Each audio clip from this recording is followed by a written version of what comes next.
Kalau demikian. bisa cari kantor advokat yang banyak perkara. Ya. Biarpun Kalau kita memang orientasi kita itu pengen kaya atau pengen ya pendapatannya itu lebih ya jadi. Tapi kalau misalnya ada orang mengatakan seperti ini, orang sudah salah kok dibela, ini bagaimana caranya? Eits, subscribe dulu. Yang pertama kita mulai dari Adinda Raja Kausar, ini kan calon jaksa ya. Mungkin bisa dibagikan pengalaman.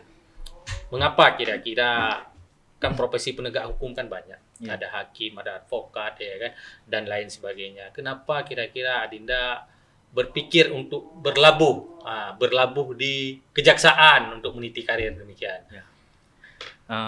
Ya Bang, jadi saya awali dari kenapa saya masuk jaksa ini berawal dari pemilihan jurusan ketika kuliah. Iya. Jadi pada saat itu saya lulus di SBMPTN di Fakultas Hukum Universitas Syah Kuala.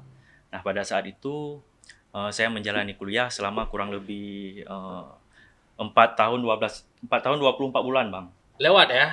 Ya. Lewat dari waktu yang ditentukan ya. Nah jadi pada saat itu banyak hadir alumni-alumni yang jaksa ke kampus, kemudian hakim-hakim juga banyak yang datang ke kampus, termasuk advokat. Berarti berperan penting lah sosialisasi itu ya. Iya Bang, penting. Nah pada saat itu saya mulai saya ketemu langsung lah dengan senior-senior yang jaksa. Mungkin dari situ sudah mulai timbul motivasi untuk bergabung di kejaksaan. Dan juga ini kan sangat linear dengan latar belakang kita ilmu hukum Bang.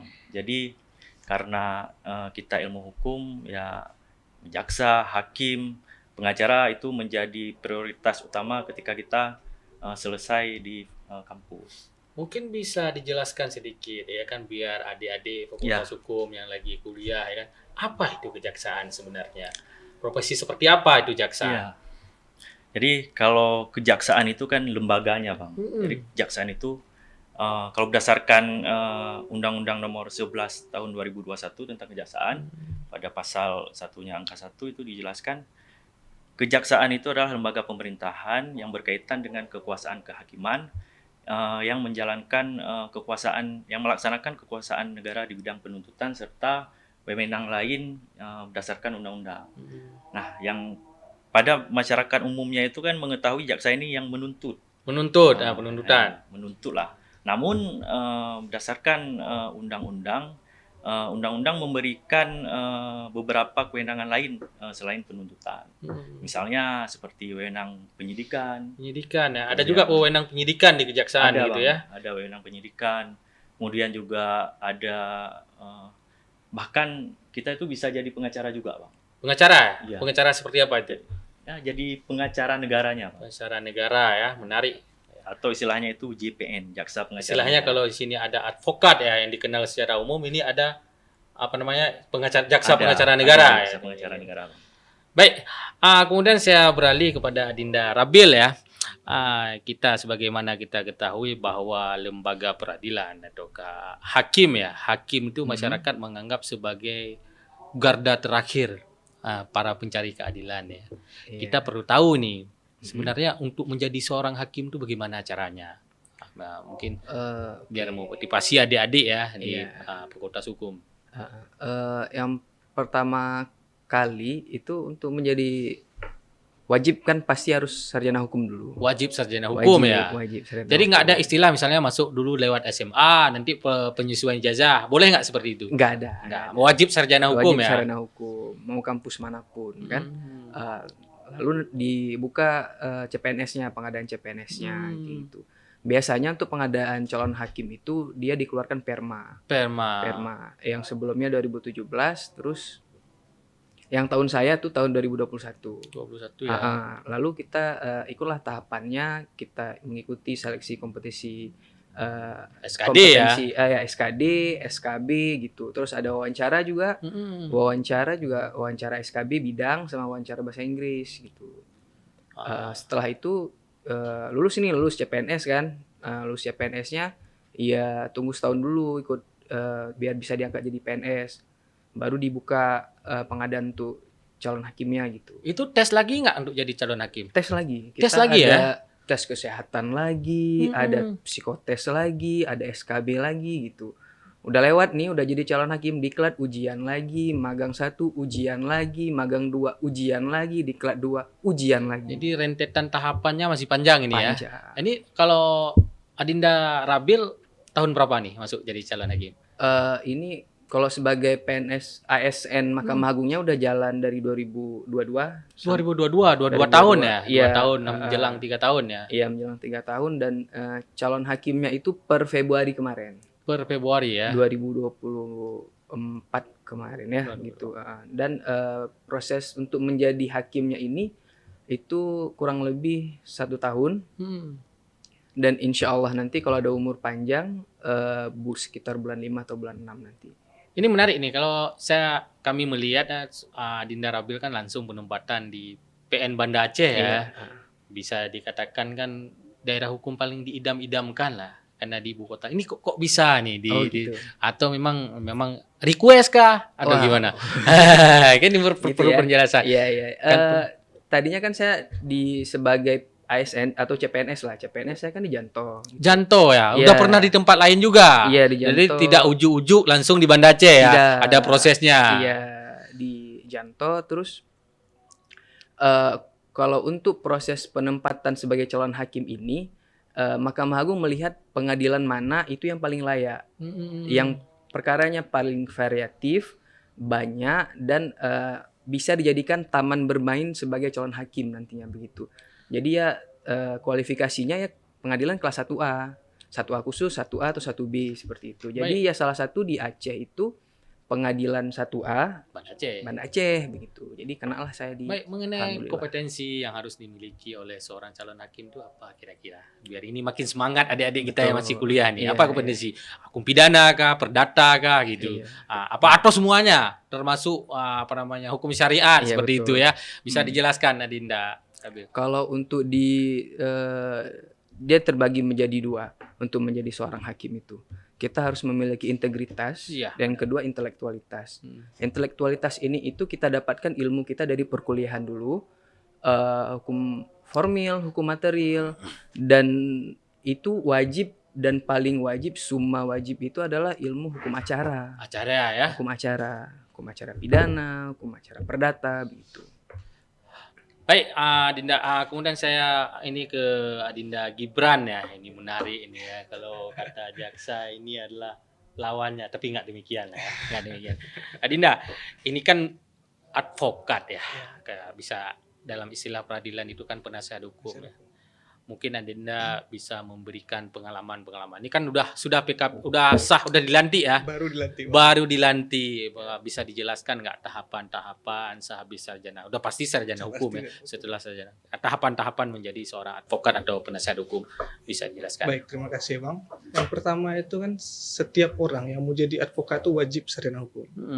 Kemudian para mahasiswa adik-adik ini harus jeli memilih organisasi untuk dia bisa ikut pelatihan khusus pendidikan profesi advokat, Bang.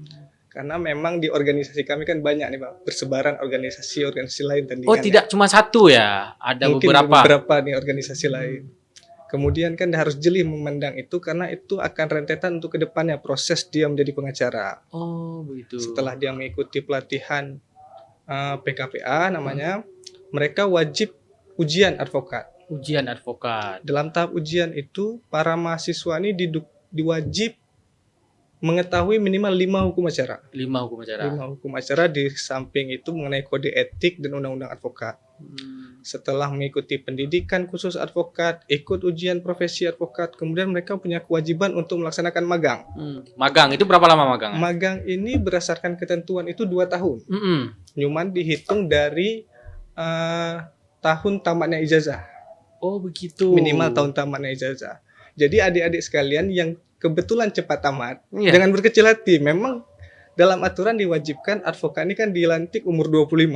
Ada ketentuan demikian ya. Ada ketentuan untuk dilantik di umur 25. Namun kalau menurut saya, itulah ranah kita buat belajar habis-habisan. Karena banyak hal-hal yang kita ketahui secara teori, kadang dalam praktek itu justru menyulitkan, Bang. Jauh berbeda ya. Menyulitkan.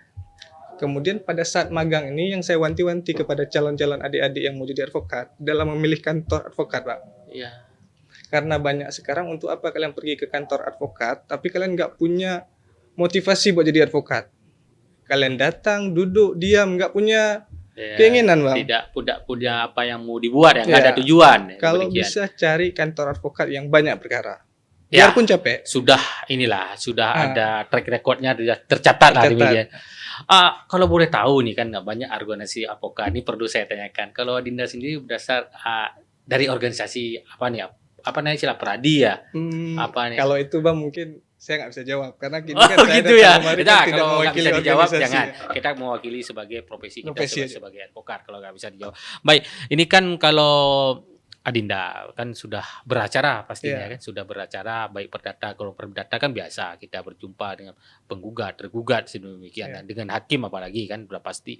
Kemudian kan kalau pidana kan jumpanya sama jaksa. Nah, ini perlu saya tanyakan nih bagaimana hubungan dengan misalnya ketika kita beracara. Betul. Bagaimana hubungan dengan kejaksaan selama ini Adinda beracara kalau sudah beracara? Mungkin yang saya lihat selama ini Bang, kita dalam menegakkan hukum itu cukup profesional tuh di Aceh Bang. Iya. Para jaksa maupun aparat-aparat penegak hukum lain. Cuma terkendala kadang-kadang begini Bang. Dalam suatu proses hukum itu ada beberapa hal yang kami ini jadi kayak pihak nomor terakhir lah yang diberitahu. Iya. Itu yang jadi katanya setara nih aparat penegak hukum, tapi toh kok kami kadang-kadang dapat surat atau dapat justru paling terakhir Bang. Curhat nih ya. itu faktanya Bang. Misalnya. Kadang-kadang pun juga harus kita follow up nih Bang. Terutama kan kalau misalnya mengenai penahanan, iya benar. penggeledahan, penyitaan, hal-hal gitu jadi nggak seimbang jadi ya Bang dalam melihat kami lah, memandang kami sebagai advokat. Perlunya ada sinergi antara penegak hukum ya. Baik Adinda, saya beralih kepada ini ya, Adinda Reja ya. Reja, sebenarnya modal utama yang harus dimiliki seorang jaksa ini apa sebenarnya? Jadi begini Bang, jaksa ini kan seorang PNS, pegawai negeri sipil. Jadi yang harus modal utama itu yang harus dimiliki oleh seorang jaksa itu integritas pasti. Karena PNS ini seperti yang kita ketahui, PNS ini kan dia pendapatannya itu limited ya pendapatannya terbatas limited. ya. Jadi ketika kita memang ingin bergabung di kejaksaan atau menjadi seorang jaksa, orientasi kita itu harus dibetulkan lah istilahnya. Harus diluruskan orientasi kita. Apakah kalau kita memang orientasi kita itu pengen kaya atau pengen pendapatannya itu lebih ya jadi pengusaha ya. Atau kerja di perusahaan dan sebagainya. Namun ya kalau kita ingin terlibat dalam penegakan hukum dan memberikan manfaat terhadap penegakan hukum, pengabdian kepada negara, ya silakan kita bergabung dengan kejaksaan. Nah itu modal utama. Dan yang kedua pastinya kita juga harus punya kapasitas. Harus punya kemampuan intelektual juga kita harus miliki karena dunia hukum itu kan selalu berkembang. Jadi hukum itu yang mengikuti masyarakat. Yang harus dimiliki itu kemampuan apa nih? Hukum pidana kah atau karena jaksa tukang nuntut atau hukum lain juga? Gimana? Nah, pandangan orang-orang mungkin ya jaksa itu identik dengan hukum pidana. Namun ada hukum lain juga yang harus dipelajari oleh seorang jaksa. Di kejaksaan itu kan ada bidang datun, Bang, perdata dan tata usaha negara. Nah, itu juga seorang jaksa juga harus memiliki kemampuan, dia tuh harus menguasai hukum perdata dan juga hukum tata usaha negara. Ya, mungkin hukum-hukum lain juga semua rumpun ilmu hukum lah harus dikuasai oleh seorang jaksa. Itu modal yang harus dimiliki, Bang. Oke, baik. Sekarang Rabil ya. Ini kan kita kan sinergi penegak hukum, hakim, jaksa. Kita kan selama ini bagaimana Rabil melihat kejaksaan tentang kinerja selama ini mungkin di sepanjang 2024. Bagaimana kinerja selama ini dalam hal penegakan hukum? Kita melihat dari mungkin titik baliknya itu ada pada saat COVID ya, di mana ketika itu terdakwa dihadirkan sudah mulai menggunakan teknologi sehingga kita benar-benar meng-push diri untuk benar-benar memanfaatkan teknologi sehingga lahirlah itu salah satu aplikasi dari Mahkamah Agung itu adalah e-Berpadu. Ya, dari situ kalau saya menilai kinerja dari kejaksaan itu sendiri saya tidak mungkin bisa karena memang saya bukan orang dari kejaksaan, tapi kita melihat dari koneksi Mahkamah Agung atau Pengadilan Negeri dengan Kejaksaan Negeri melalui e-Berpadu ini, kedua kita berdua ini udah sangat baik seperti Baik itu. ya, sinerginya sudah Iya, sangat baik. percepatan akses untuk proses peradilan cepat, sederhana dan biaya ringan itu bisa diwujudkan melalui e-Berpadu dengan adanya sinergi dari kejaksaan dan termasuk juga penyidik ya, polisi termasuk ya. penyidik begitu. Karena Ya, upload dari pertama penyidikan itu dari penyidik ya. dari penyidik. Kemudian Ya. di-approve oleh kejaksaan dan diteruskan ya. Mm-mm. Baik Kak, saya juga mengalami demikian ya, karena sebagai penuntut umum kan saya Iya. juga beracara di Pengadilan Negeri Banda Aceh, Tipikor ya. Mm-mm. Karena sebelumnya saya di Banda Aceh. Ya, Iya. terus saya mudah-mudahan ya kan. Baik Gibran. Ini kan advokat ya. Bisa dibilang kita nggak terikat lah ya kan, nggak terikat sebagaimana Reja di Kejaksaan PNS, kalau Rabil di pengadilan ya kan, Mahkamah Agung di bawah naungan Mahkamah Agung, terikat sebagai ASN ya. Kemudian kalau kita melihat sebenarnya ada nggak tantangan yang dihadapi oleh seorang advokat itu? Apa tantangan terbesar ini?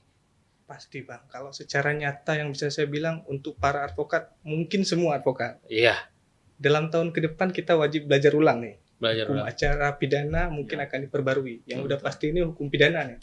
2026 itu kan Udah berlaku berlaku yang baru. KUHP Banyak 1 pedoman- 2023 ya. Pedoman-pedoman mengadili, peraturan perundang-undangan yang lain di situ menyangkut di situ juga udah berubah, bergeser Bang. Kalau kita nggak mau menyesuaikan diri, kita habis dengan zaman. Yang kedua mengenai aplikasi tadi kayak Kabil bilang, betul banyak kali membantu. Dengan adanya aplikasi, kalau kami mungkin di e-Berpadu bisa e-code. Ekot itu di Perdata ya? Perdata. Di Perdata ya? Ya, Ekot. itu cukup membantu Bang, bisa pengajuan, kemudian dari surat-surat panggilan, nggak perlu lagi surat panggilan sekarang Bang, langsung dari e-code dapat notifikasi segala macam, itu cukup bagus lah. Jadi para advokat muda juga dituntun harus melek dengan aplikasi, melek dengan teknologi. Di peningkatan kapabilitas, Betul. pengetahuan itu sangat penting ya.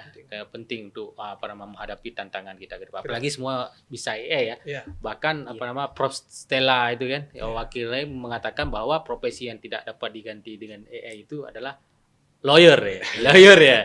Entah iya entah tidak ya kan. Tapi pastinya karena hukum itu selalu dinamis ya. Oke, Reja ya.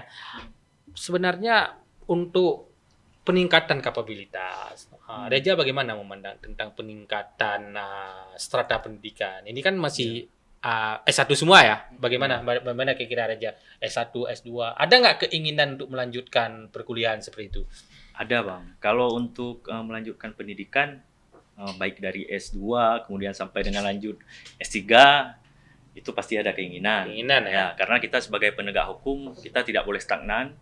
Kita juga harus terus berkembang karena seperti yang kita bahas tadi, hukum itu kan berkembang. Jadi ilmu kita juga harus berkembang mengikuti perkembangan zaman. Jadi tidak hanya pendidikan, mungkin pengetahuan-pengetahuan lain juga kita harus tingkatkan. Baik itu misalnya pengetahuan teknologi, karena perkembangan teknologi pada saat ini kan berkembang pesat juga. Nah, jadi kedua hal itu sangat penting untuk kita tingkatkan. Baik, ini yang terakhir mungkin Rabil ya, mungkin closing statement ya. Kira-kira apa yang mau diberikan? Istilahnya closing statement itu kionat ya? Apa namanya? Quote agar adik-adik ini termotivasi. Jangan dia menganggap bahwa sarjana hukumnya ujung-ujungnya susah hidup, nggak ada kerja. Padahal kalau kita melihat fakta empiris, tidak ada instansi pemerintah yang tidak membutuhkan sarjana hukum, tidak membutuhkan lawyer. Mungkin bisa ajakan, mungkin quote-nya apa yang mau diberikan pada hari ini?